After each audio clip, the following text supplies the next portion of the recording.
Como na troca de cartas que não chegam ao destino, algo no corpo escapa e volta, além dos selos, quase asa, em pleno vôo, em pluma falsa, ou salamandra ardendo sob o manto branco das geadas, algo no corpo salta e nega e assim sela essa cavalgadura inominada em beco estreito, ou como um dedo prestidigitador do acaso, reaparece pela mata, em pisco de vagalumes, faísca sob pedras, algo no corpo estala, a madeira dos galhos se rompendo na noite, desprovida de ventos.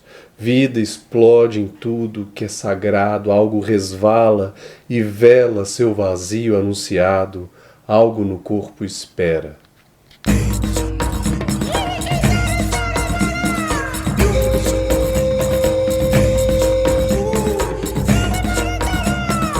Olá, amigos do Livrada, bem-vindos a mais uma entrevista, dessa vez falando de poesia. Nosso convidado de hoje é ninguém menos, cara, que esse poeta, tradutor, professor de literatura clássica na Universidade Federal do Paraná, muso da Flip 2017. Guilherme Gontijo de Flores, como é que você está, cara? Tudo bem?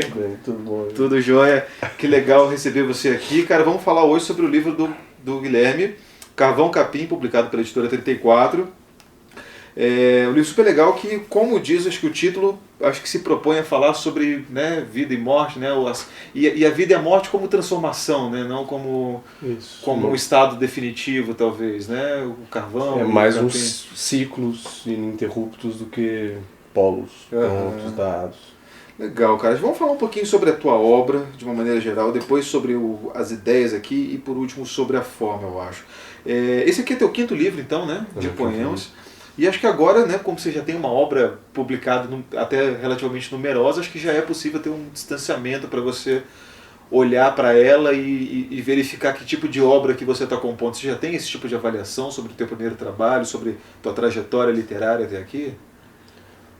Acho que não com tanta clareza quanto gostaria de ter, mas alguma noção sim. Os meus primeiros 4 livros eu considerei como uma tetralogia, que eu chamo como todos os nomes que talvez tivéssemos.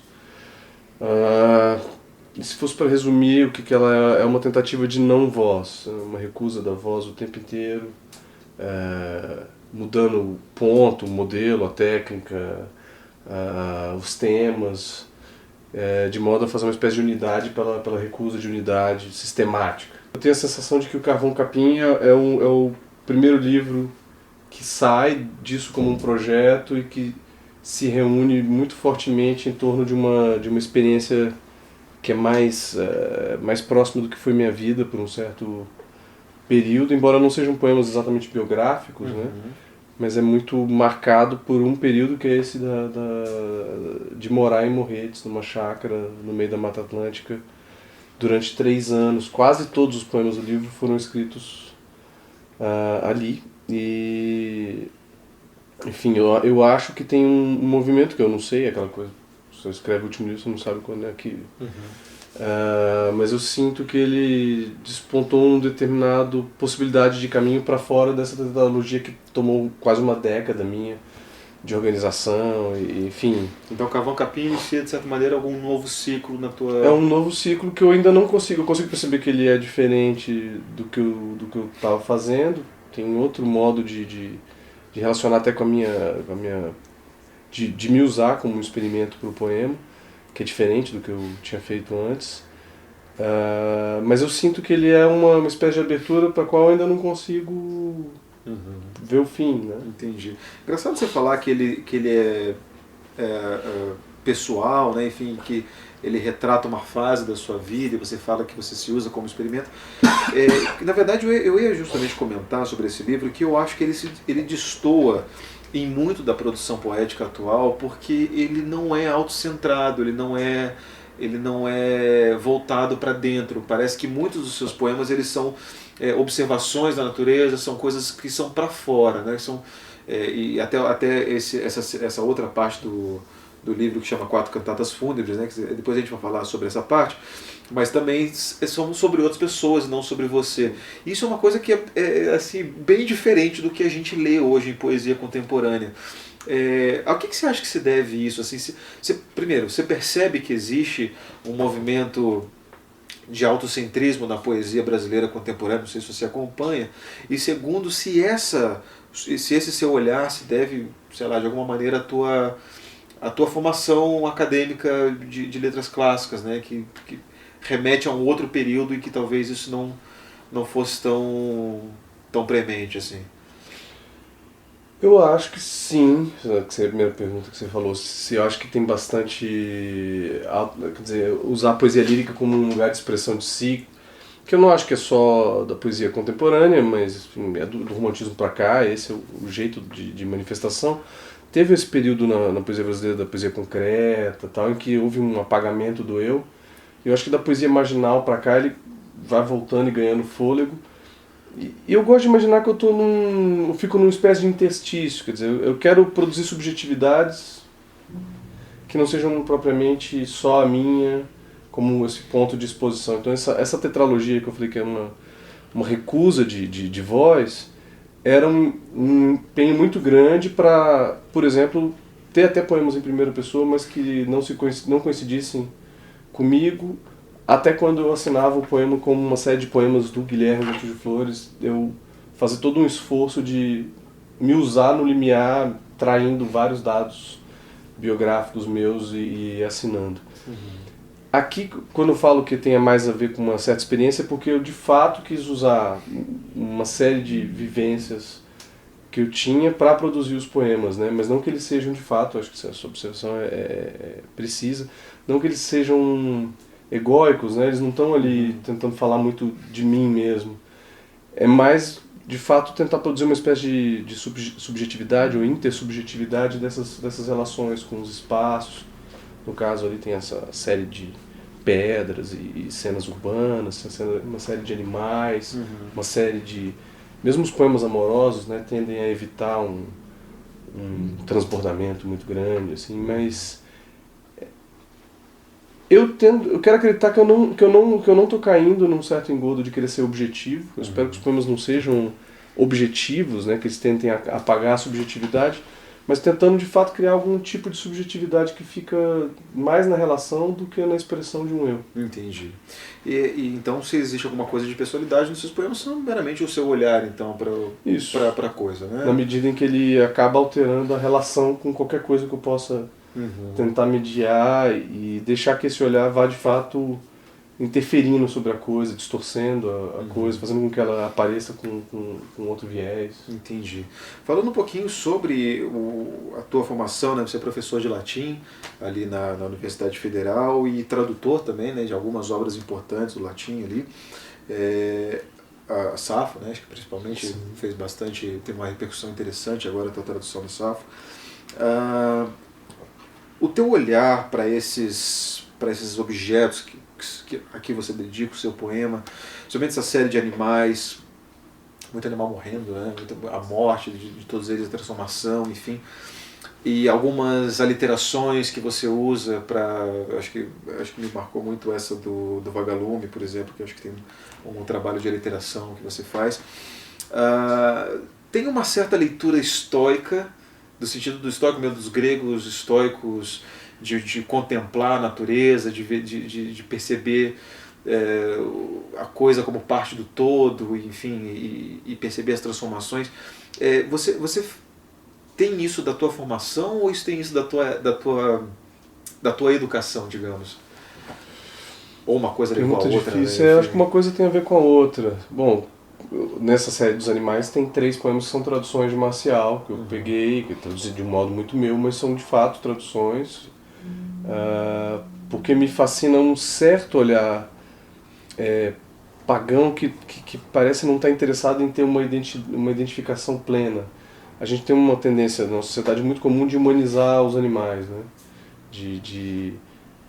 Vou pensar assim num desenho da Disney, né? Então a gente vê os animais, mas eles agem exatamente como os humanos. E eu acho que às vezes é muito mais interessante tentar animalizar a experiência do humano, mas não para dizer que nós humanos somos também animais, mas de fato ter uma transubjetivação, né? Colocar-se naquela especificidade animal em que toda uma simbologia nossa ou rui ou vai para outro lugar e ver o que acontece com esse tipo de experimento. Eu sinto que isso, de algum modo, eu encontro mais numa poesia antiga. Mas não sei se é tanto isso. Eu diria que é uma espécie de construção e um esforço também vinculado com algumas outras leituras que não são as de aula ou as de mundo antigo, para tentar, de fato, desnaturalizar a nossa experiência de natureza. Né? Então, quando eu fui fazer essa série dos animais, eu fiz questão de colocar uma de um alce, mas que é de plástico. Né? Então, ele faz parte da série de animais, mesmo não sendo um animal no sentido natural. Então, é mais sobre a possibilidade dessas relações, ou de animalização do animal, ou animalização do olhar que toca o animal, ou de pontos de elo entre uma coisa e outra, ou desse animal estar colocado num lugar peculiar, né? Tem o jabuti que está ali sendo cozido no próprio casco, porque eu estava lendo, sobre alimentação indígena e descobri que era uma técnica de cozinhar, era cozinhar ele vivo mesmo, usando o casco para virar a panela. E aí eu pensei, pô, uma experiência totalmente radical, né? Se você colocar numa posição que você está olhando o céu e sendo assado sem e, enfim, fazer esses exercícios de imaginação das experiências. Entendi. E aqui também nessa parte agora que eu queria chegar nela, né, das 4 cantatas fúnebres que você dedica a guerrilheiros e artistas, né, alternadamente. Né, até o Arvo Pärt, né, um cara super bom, estoniano, enfim, e guerrilheiros. Isso já também denota Você acha que isso confere um certo grau político para a tua obra também? Você se vê como um artista político em algum sentido? Ou isso faz mais parte também da tua visão de mundo? Eu me vejo como um artista político num sentido lato de política, né, em que a política envolve codificação dos corpos, modos de vida, relações sociais. Por isso a vontade de cruzar o guerrilheiro, que é aquele que de algum modo assume a sua posição política como um engajamento de ação direta no mundo, e o artista que tem uma volta um pouco mais complicada, né? Ele também está tentando agir sobre o mundo, mas ele dá voltas mais longas para tentar agir, né? É um processo, pensar assim, mais lento, né? Você precisa estabelecer a obra, esperar que alguém consuma a obra, essa obra de fato tenha alguma eficiência com alguém. Mas eles também muitas vezes são considerados perigosos, ou eles também pagam, né, pela radicalidade. Então, o Arvo Pärt, ele no período que ele foi, digamos, de vanguarda, ele foi exilado. E depois ele volta e começa a fazer uma arte, uma música religiosa que me fascina muito. E ele vai ter muito sucesso, mas ele é uma figura que tem um sucesso que eu sinto que ao mesmo tempo é por causa de uma certa radicalidade, assim, porque num mundo como o nosso, o cara decidir fazer música religiosa é quase tão louco quanto ser de alta vanguarda. É uma rebeldia. É uma rebeldia, tem algo da ordem da rebeldia. E o Bob Kaufman é um poeta que me fascina muito, do movimento beat norte-americano. Mas o que é isso, né? Um beat negro que de fato não tinha grana, e esse cara faz parte dos que pagaram pesado para que a obra não fosse apenas uma produção de livro, mas que fosse um modo de vida mesmo. Né? Então me interessa quando a gente contrapõe isso com a Dinalva e com o Rock Dalton, ver o que acontece quando essas figuras podem dialogar, porque elas não têm vínculos absolutamente diretos, são histórias muito diferentes de cada um deles. Mas me interessa pensar a política como esse modo de entrar muito diferente. Acho que a gente pode tentar, eu penso como professor, né, principalmente nas conjunturas do país nos últimos anos, eu percebi que as minhas aulas tinham que se tornar, eu achava que elas tinham algum viés político, mas ele era um viés político que digamos, o aluno poderia, prestando atenção na aula, aquele viés político poderia ser deduzido quando se pensasse em política, embora não estivesse falando explicitamente.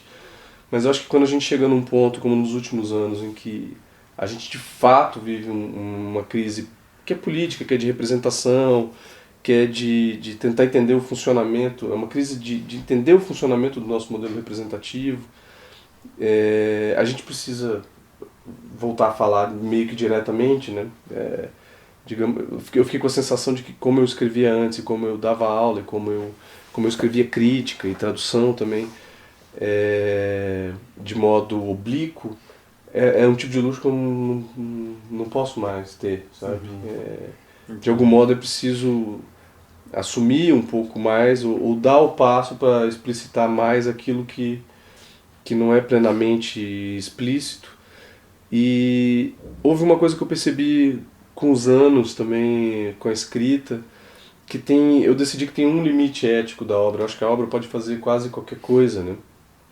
Mas ela tem um certo limite, que é o desafio do escritor. Quer dizer, todo escritor ele quer ser polissêmico, ele quer que a obra tenha muitas entradas, ele fica feliz quando alguém acha coisas novas, quando duas pessoas ficam felizes com a obra por motivos absolutamente diferentes, né? É claro que o leitor quer isso, o autor quer isso, mas eu tenho a sensação de que é preciso tentar barrar a obra para que ela não seja usada com fins terríveis. E para que isso meio que possa acontecer, ela precisa deixar claro para onde ela está indo, senão ela se torna frágil, porque ela pode, em algum momento, por não tomar determinadas posições, ser usada exatamente contra aquilo que ela foi produzida. Aconteceu alguma coisa, né? Algum músico, algum artista americano agora, o Trump usou a música dele. Eu não vi isso. Não sei se foi o R.E.M., foi alguém assim, o Trump usou alguma música, sei lá, acho que do R.E.M., e o R.E.M. foi lá e se manifestou, falou, cara, tira minha música daí, porque... Pois é, porque é curioso, que aí o artista tem que fazer uma coisa que me parece triste para um artista, que é falar, a sua interpretação não vale, né? E o artista, eu diria, ele deveria ficar agora quieto, as interpretações estão indo, quer dizer... Agora, é difícil saber até que ponto, né? Eu lembrei, você falando isso, eu lembrei do Viva Vaia, do Augusto de Campos, que foi usado contra a Dilma, e aí o Augusto também veio e falou, não é para usar contra a Dilma. Mas quando você olha materialmente o poema, ele é apenas uma celebração da vaia, tem um contexto lá de vanguardas, tal. Mas o poema em si, ele não protege nada, ele celebra a vaia. E aí, como você faz para que esse poema, de algum modo, estabeleça que existe uma ética da vaia, ou que esse poema em si determinava que havia vaias especificamente mais interessantes que outras, né? Então, eu senti nos últimos anos que, de algum modo, eu precisava, ao estabelecer as obras, fazer com que elas tentassem evitar um tipo de ambiguidade que pudesse permitir que ela fosse usada para fins completamente opostos ao que eu, enfim, pretendia no início. Então não é exatamente controlar a obra, mas protegê-la para usos que poderiam, sei lá, do meu ponto de vista, ser terríveis. Porque eu não quero ter que ir à rua para uma hora falar assim, não, você não pode fazer isso com o meu poema, não, você não pode... Não. Entendi. E para terminar falando um pouquinho da forma, a gente vê também que existe uma série de experimentações que você faz nesse livro com relação à forma dos seus poemas, né? Não só com relação à estrutura dos versos e do ritmo, mas também com o próprio jogo de palavras, enfim, com alguns... Esse, por exemplo, do Bob Kaufman, né? Que ele tem essa escrita meio irregular, assim, até meio, sei lá, um internetês, alguma coisa do tipo. E ritmos quebrados, espaçamentos incomuns. A gente estava falando esses dias, ontem na verdade, estava falando com o Paulo Henrique Brito, que ele estava falando que o jeito como ele tem para inovar na forma não é nem tanto subverter as regras de poesia já existentes, mas voltar a formas mais clássicas e antigas e a essas sim tentar dar uma quebrada, fazer lá os sonetetos lá que ele faz, aquele vídeo, né, faz um soneto pela metade, né, enfim. Como é que você vê essa questão da forma na tua obra, né? Você tem alguma coisa também que você da tua formação acadêmica que você pegou? Você queria dialogar com alguma coisa, né? Eu vi que você dialoga com alguns autores aqui, com Drummond principalmente, tem bastante diálogo com Drummond, com o Paulo Henrique Brito, né, que tem o Dos Bagatelas aqui, enfim, que é um título que é recorrente, né, da poesia dele. Como é que você vê essa questão enfim, da forma e do dialogismo com a poesia que você consumiu durante a vida?